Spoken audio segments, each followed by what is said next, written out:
నాకే నాకైతే ఈ ప్రపంచంలోనే నాకు ఆధారం లేదు, నా మొగ్గిన ఆధారం లేదు. బతుకుతా ఉండే నేను వంశపరంగా ఈ ఆస్తి నుంచి నేను బతుకుతా ఉండేది. నేను మాత్రం భూమిని బతికేందు తెచ్చింది ఆస్తి పోయి మొగ్గులు లేకుండా ఏమీ లేకుండా నేను ఎట్లా బతికేది? సొసైటీలో ఎట్లా బతుకమంటావు నన్నే? ఇప్పుడు నాకు అంత ఇంత వాల్యూ ఉంటే భూమి ఇంకే అదే లేకుండా పోతే నేను ఎట్లా బతికేది? నా బిడ్డకి ఇప్పుడు 5 లక్షలు కట్టాలి సంవత్సరానికి, కావత అయిపోయి పెరుగుకుంటారు. నేను ఎట్లా కట్టేది? 4 ఏళ్ళు చదివించల్లా, ఎట్లా చదవమంటారు?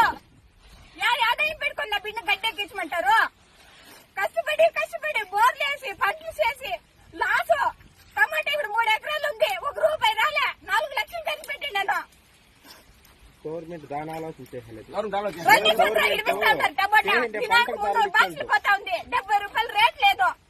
20 మంది కూలీలు రోజుకి 20 లక్షలు అప్పు ఉంది బ్యాంక్ లో. ఎవడు దీనంతా తీర్చేవాడు? మీరు వచ్చి 16 లక్షలు ఇచ్చేస్తారు. ఇచ్చేదేంటే అది ఏమో 16 లక్షలు కూడా నీకు చెప్పారు, నాకు చెప్పారు, నీకు చెప్పారు. ఒకరికి 16 లక్షలు మీరు ఇచ్చిపోతే మీకేం హెల్త్ అనేది? ఎందుకు సార్ మీకు అంత ఇబ్బంది? మా ప్రాణాలు ఉంటేనే కదా మేము అడుగుతాము, లేకపోతే అడిగేది కదా. ఇప్పుడు ఇంత చెప్పేసి ఎవరు సార్ అడుగుతారు?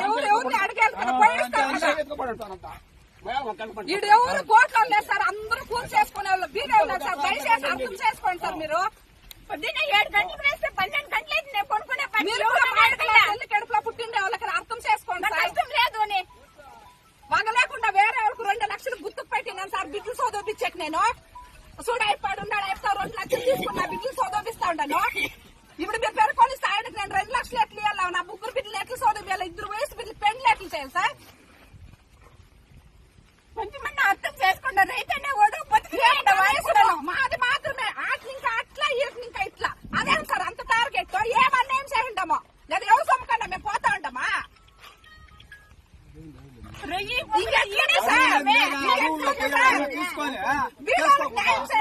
గవర్నమెంట్